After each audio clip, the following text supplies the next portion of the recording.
नमस्कार दोस्तों, welcome to study I Q. और इस वीडियो में काफ़ी इंपॉर्टेंट टॉपिक हम डिस्कस करेंगे।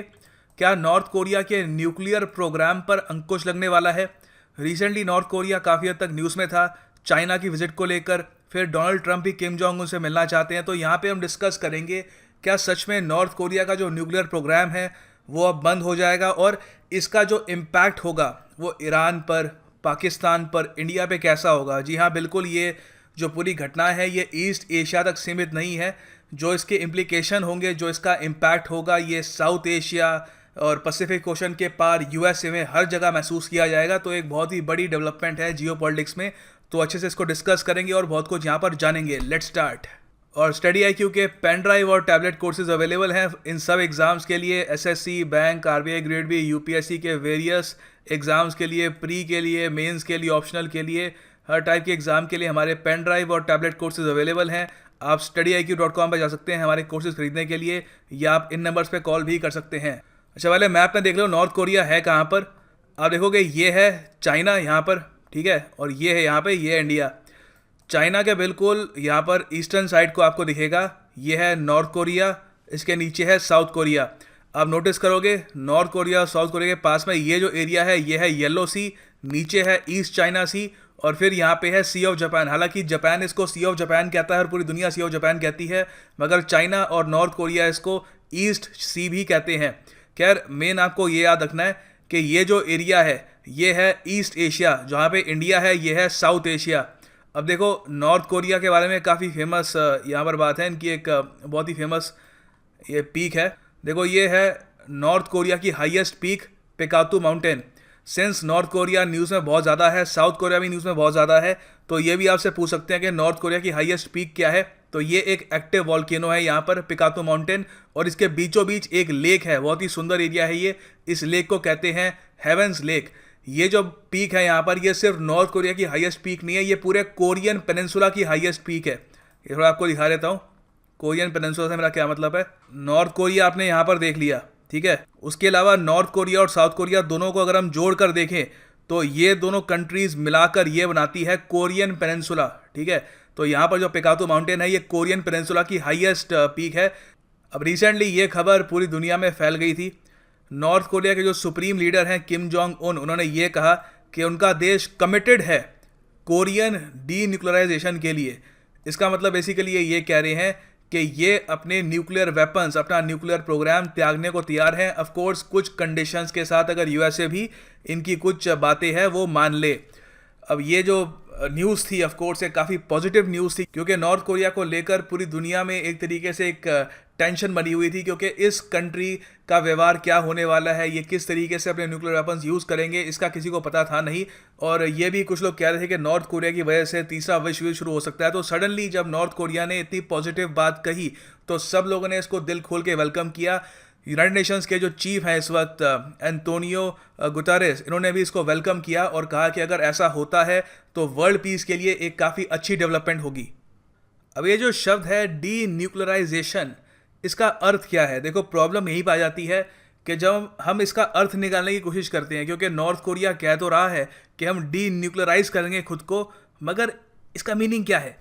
देखो पहली बात तो अगर हम इस शब्द को देखें, डी न्यूक्लियराइजेशन, किसी को न्यूक्लियराइज करना, मतलब कि उसको आप परमाणु हथियार दे रहे हो। अगर कोई देश खुद को न्यूक्लियराइज करता है तो मतलब कि वो परमाणु हथियार प्राप्त कर रहा है और अब वो किसी पर भी अटैक कर सकता है।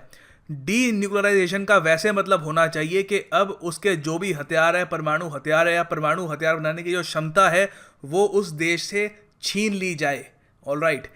अब नॉर्थ कोरिया ने बहुत ही लंबे समय से ये स्टैंड रखा है कि वो अपना जो न्यूक्लियर आर्सेनल है, जो भी उनके न्यूक्लियर वेपन्स हैं, वो त्यागने को तैयार है अगर United states of America south Korea से सारे अपने जो सोल्जर्स हैं वापस ले ले, और जो न्यूक्लियर अम्ब्रेला यूएसए ने साउथ कोरिया को प्रोवाइड कर रखी है उससे भी वो पीछे हट जाए। आपने रिसेंटली सुना होगा कि यूएसए ने साउथ कोरिया की प्रोटेक्शन के लिए साउथ कोरिया में थर्ड एंटी मिसाइल सिस्टम भी इंस्टॉल कर रखा है। उसके अलावा साउथ कोरिया और यूएसए में ये भी एग्रीमेंट है कि अगर नॉर्थ कोरिया साउथ कोरिया पे अटैक करता है एक न्यूक्लियर वेपन से, तो उसके रिस्पॉन्स में यूएसए एक न्यूक्लियर अटैक करेगा नॉर्थ कोरिया पर। तो नॉर्थ कोरिया ने कहा कि ये सब आप ख़त्म कर दो, हम भी अपने न्यूक्लियर वेपन्स जो है वो त्याग देंगे। ये बहुत ही लंबे समय से उनकी सरकार का स्टांस रहा है।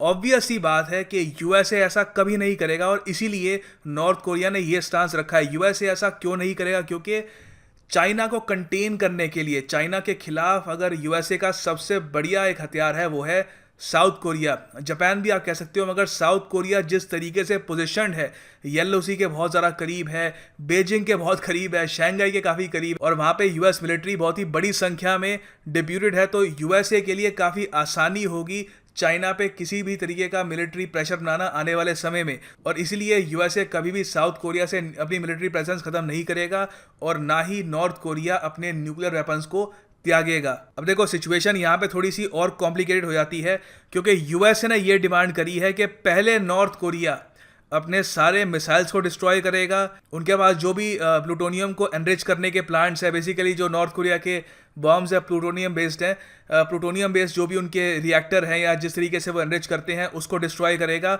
और हर कोई मिसाइल और जो भी मिसाइल लाने का उनके पास कोई सिस्टम है उसको भी डिस्ट्रॉय करेगा, तो ही जाकर वो इसको एक सक्सेसफुल डी न्यूक्लियराइजेशन मानेंगे। और उसके बाद वो हो सकता है कि नॉर्थ कोरिया पर जो उन्होंने सैंक्शंस लगाए हैं वो लिफ्ट कर दे और साथ में नॉर्थ कोरिया के साथ एक अच्छे रिलेशन बनाने की भी कोशिश करे। तब भी यूएसए ने कभी ये नहीं कहा कि हम साउथ कोरिया को छोड़ेंगे। तो अब हम थोड़ा और अच्छे से समझ सकते हैं कि नॉर्थ कोरिया जब डी न्यूक्लियराइजेशन की बात कर रहा है तो बेसिकली वो किस टाइप की डी न्यूक्लियराइजेशन की बात कर रहा है। मोस्ट प्रोबेबली नॉर्थ कोरिया का ऑफर यहाँ पर ये है कि इस वक्त जो उनके न्यूक्लियर प्रोग्राम में जो प्रोग्रेस हो रही है उसको वो फ्रीज कर देंगे, मतलब कि और न्यूक्लियर टेस्ट नहीं करेंगे। जैसे रिसेंटली उन्होंने हाइड्रोजन बॉम्ब टेस्ट किया था पैसिफिक ओशन में, या फिर और तरीके से वो टेस्ट कर रहे हैं न्यूक्लियर बॉम्ब्स को और हाइड्रोजन बॉम्ब्स को, वो करना वो बंद कर देंगे। मिसाइल का टेस्ट करना वो बंद कर देंगे, गुआम को धमकी देना बंद कर देंगे, ये सब बंद कर देंगे अगर यूएसए ने जो नॉर्थ कोरिया पर सैंक्शंस लगाए हैं यूएसए वो हटा दे। अभी के लिए यही ऑफर सामने लग रहा है, नहीं तो इसके अलावा और कोई मुझे लगता नहीं है कि ज़्यादा डेवलपमेंट यहाँ पर होने वाली है। अगर ये डेवलपमेंट भी होती है तो भी वर्ल्ड पीस के लिए एक काफ़ी अच्छा कदम होगा। अब देखो, यहाँ पे मैं ये भी ऐड करना चाहूँगा कि ये पहली बार नहीं हो रहा कि नॉर्थ कोरिया की सरकार ने ये ऑफर रखी हो कि वो अपने न्यूक्लियर प्रोग्राम को ख़त्म कर देंगे। इससे पहले 2 बार ऐसा हो चुका है, एक 1994 में, फिर उसके बाद सन 2000 के बाद भी। 1994 में बिल क्लिंटन जब प्रेसिडेंट थे यूएसए के, उस वक्त नॉर्थ कोरिया ने एक डील साइन करी यूएसए के साथ जिसको कहा जाता था एग्रीड फ्रेमवर्क। इस फ्रेमवर्क के अंडर यूएसए बहुत सारे न्यूक्लियर रिएक्टर नॉर्थ कोरिया में बनाने वाला था ताकि उनको एनर्जी मिल सके सिविलियन पर्पसेस के लिए। उसके बदले में नॉर्थ कोरिया अपने न्यूक्लियर वेपन्स को त्यागने वाला था, मगर 2002 में नॉर्थ कोरिया ने यूएसए को धोखा दे दिया और उन्होंने डिसाइड किया कि वो अपना न्यूक्लियर प्रोग्राम आगे बढ़ाते रहेंगे। फिर सन 2000 के बाद चाइना ने यहाँ पर कोशिश करी एक ग्रुप बनाने की जिसका नाम था 6 पार्टी टॉक्स। एक बेसिकली ये टॉक्स थी, ये 6 पार्टीज यहाँ पर इन्वॉल्व थी, USA, south Korea, Japan, China, north Korea और रशिया। इन सब कंट्रीज़ के बीच में डिस्कशन होना था कि किस तरीके से नॉर्थ कोरिया अपने न्यूक्लियर वेपन्स को त्याग सकता है। और यहाँ पर उम्मीद की जा रही थी कि इस ग्रुप से कोई ना कोई नतीजा निकल के आएगा, मगर यहाँ पर भी कोई नतीजा नहीं निकल के आया। नॉर्थ कोरिया अंत तक जिद्दी रहा और उन्होंने अपना न्यूक्लियर प्रोग्राम कंटिन्यू रखा। अब बहुत ही बेसिक क्वेश्चन यहाँ पर यह बनता है कि अगर 2 बार नॉर्थ कोरिया अपने वादे से मुकर चुका है तो तीसरी बार यहाँ पर वो सक्सेसफुल क्यों साबित होगा, वो दुनिया को एक शांति का रास्ता क्यों दिखाएगा। देखो, नॉर्थ कोरिया ने इस बार काफ़ी एक इंटरेस्टिंग काम ये किया है। उनके जो सुप्रीम लीडर हैं किम जोंग उन, वो पहले तो बीजिंग गए, ये उनकी पहली फॉरेन ट्रिप है। किम जोंग उन पावर में आए थे सन 2010 में, सन 2011 में, और सन 2011 से 2018 तक उन्होंने किसी भी कंट्री को विजिट नहीं किया। अभी जो रीसेंट उनकी विजिट है वो उनकी पहली विजिट है बीजिंग में, और जब ये विजिट वो कर रहे थे तो बीजिंग में खड़े होकर उन्होंने डी न्यूक्लियराइजेशन की बात करी और कहा कि हम एक शांतिपूर्ण एनवायरनमेंट चाहते हैं कोरियन पेनिनसुला में। और सबसे बड़ी बात यहाँ पर ये थी चाइना के लिए कि नॉर्थ कोरिया ने चाइना को इन्वॉल्व करने की बात करी सारी निगोशिएशंस में। मतलब कि नॉर्थ कोरिया ने यहाँ पर चाइना को एक बहुत ही बड़ा स्टेटस दे दिया है पीस ब्रोकर का, कि अगर कोरियन पेनिनसुला में शांति होगी, अगर यूएसए जो भी चाहता है कि वो कोरियन पेनिनसुला में अचीव कर पाए, उसकी चाबी चाइना के पास ही है। बेसिकली किम जोंग उन ने बीजिंग का विजिट करके ये बता दिया कि जो भी होगा वो चाइना की रजामंदी से ही होगा। हम अपने हिसाब से कोई यहाँ पर एक्शन नहीं लेने वाले। तो अभी जब डोनाल्ड ट्रंप एक चाहते हैं कि एक समिट हो नॉर्थ कोरिया, जापान और ऑफ कोर्स यूएसए के बीच में, तो उसमें किम जोंग उन ने ये भी कह दिया कि चाइना की पार्टिसिपेशन भी होनी चाहिए, डायरेक्टली या इनडायरेक्टली या बाद में चाइना को कंसल्ट करना इस सब में काफ़ी इंपॉर्टेंट है। तो बेसिकली ये चाइना का जो स्टेटस है वो एलिवेट करने का एक काफ़ी अच्छा तरीका था। और साथ ही साथ हम ये भी देख सकते हैं कि किम जोंग उन काफ़ी प्रेशर में भी हैं, ठीक है। इससे पहले 1994 और सन 2002 सन 2003 के आसपास नॉर्थ कोरिया की जो इकोनॉमिक हालत थी वो इतनी ख़राब नहीं थी जो अब है। उस ज़माने में नॉर्थ कोरिया में इतने ज़्यादा आप कह सकते हैं सैंक्शंस नहीं लगे थे। अब बहुत ही लंबे समय से जब नॉर्थ कोरिया पर सैंक्शंस लगे रहे हैं तो नॉर्थ कोरिया ट्रेड नहीं कर पाया, बहुत सारी कंट्रीज़ नॉर्थ कोरिया को एक्सपोर्ट नहीं कर पाई। उसकी वजह से आज के टाइम में जो एवरेज नॉर्थ कोरियन है बहुत ही ज़्यादा गरीब है, ठीक है। किम जोंग उनकी जो फंडामेंटल कंसर्न यही है कि मेरे देश के लोग इतने गरीब ना हो जाएं कि एक क्रांति हो जाए। ये सबसे ज़्यादा एक डर होता है किसी भी डिक्टेटर का।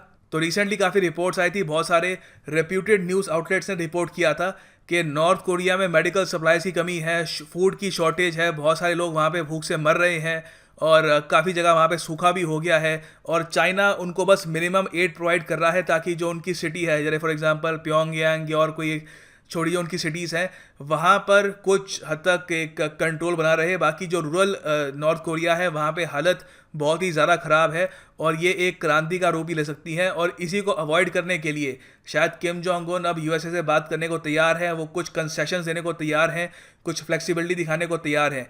क्योंकि देखो आप अगर एवरेज जीडीपी पर कैपिटा के हिसाब से देखो तो नॉर्थ कोरिया की जो जीडीपी पर कैपिटा है वो सिर्फ $1000 मानी जाती है, जो 128 है साउथ कोरिया के। साउथ कोरिया एक हाईली डेवलप्ड कंट्री है, वहाँ के लोग बहुत खुशहाल हैं, वहाँ का जो लाइफ एक्सपेक्टेंसी रेट है काफ़ी अच्छा है, लोगों की हेल्थ काफ़ी अच्छी है।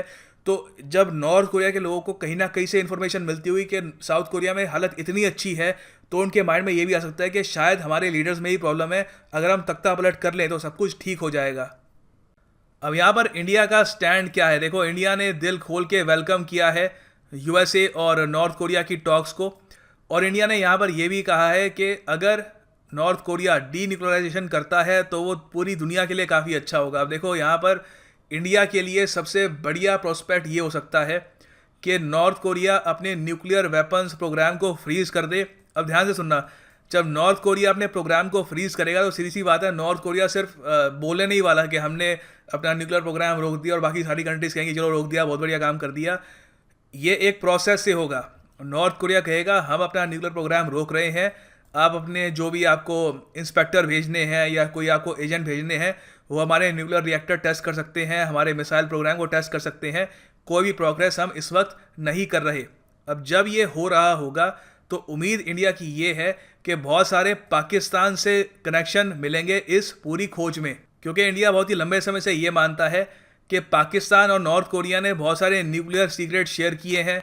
नॉर्थ कोरिया ने पाकिस्तान को मिसाइल टेक्नोलॉजी प्रोवाइड करी है, उसके बदले में पाकिस्तान के AQ खान ने बहुत सारी सेंसिटिव न्यूक्लियर टेक्नोलॉजी जो उन्होंने वेस्टर्न कंट्रीज प्राइमरीली नेदरलैंड से चुराई थी, वो उन्होंने यहाँ पर नॉर्थ कोरिया को प्रोवाइड करी है कि किस तरीके से वो प्लूटोनियम को एनरिच कर सकते हैं। अब ये सब साबित तभी हो सकता है जब नॉर्थ कोरिया की न्यूक्लियर फैसिलिटीज़ की इंस्पेक्शन हो, वहाँ पे पता किया जाए कि इन्होंने क्या तरक्की कर ली है और किस तरीके से ये लोग काम कर रहे हैं। अगर नॉर्थ कोरिया में पाकिस्तान से रिलेटेड कोई कनेक्शन मिलता है तो डेफिनेटली इंडिया को एक काफ़ी अच्छा चांस मिल जाएगा यूनाइटेड नेशंस में पाकिस्तान पर एक नया आक्रमण करने का। और इंडिया प्रूव भी कर सकता है कि पाकिस्तान की सरकार बहुत ही लंबे समय तक जो रोग एलिमेंट है, जो रोग कंट्रीज़ हैं जैसे नॉर्थ कोरिया, उनको सपोर्ट कर रही थी और उनको न्यूक्लियर वेपन्स भी प्रोवाइड कर रही थी। तो अगर मान लो एक एग्रीमेंट हो जाता है यूएसए और नॉर्थ कोरिया के बीच में और नॉर्थ कोरिया पर सैंक्शंस हट जाते हैं, तो इससे हो सकता है कि इंडिया और नॉर्थ कोरिया का जो ट्रेड है वो भी कुछ इम्प्रूव हो। रीसेंट जो सैंक्शंस लगाए गए हैं नॉर्थ कोरिया के ऊपर, उस दौरान इंडिया ने भी अपना जो भी एक्सपोर्ट था, इम्पोर्ट था नॉर्थ कोरिया के साथ, उसको कम करने की कोशिश करी। मगर तब भी जो रीसेंट डेटा आया है उससे ये पता लगा है कि चाइना के बाद इंडिया सबसे बड़ा ट्रेड पार्टनर है नॉर्थ कोरिया का। तो काफ़ी पोटेंशियल है यहाँ पर। और इंडिया चाहे तो ये जो 3.5% अभी ट्रेड का शेयर है इंडिया के पास, इसको बढ़ा के 10% भी कर सकता है। और स्काई इज द लिमिट। अगर नॉर्थ कोरिया इंटरनेशनल इकोनॉमी के साथ मर्ज होता है, अपना जो करंट स्टांस है उसको चेंज करता है, तो ये भी हो सकता है कि इस पूरे रीजन में एक और काफ़ी बड़ा ट्रेडिंग पार्टनर भी उभर के आए। और एशिया शांति के रास्ते में आगे चलेगा। सो इसी पॉजिटिव नोट के साथ ये वीडियो खत्म करते हैं। Thanks for watching. God bless you all.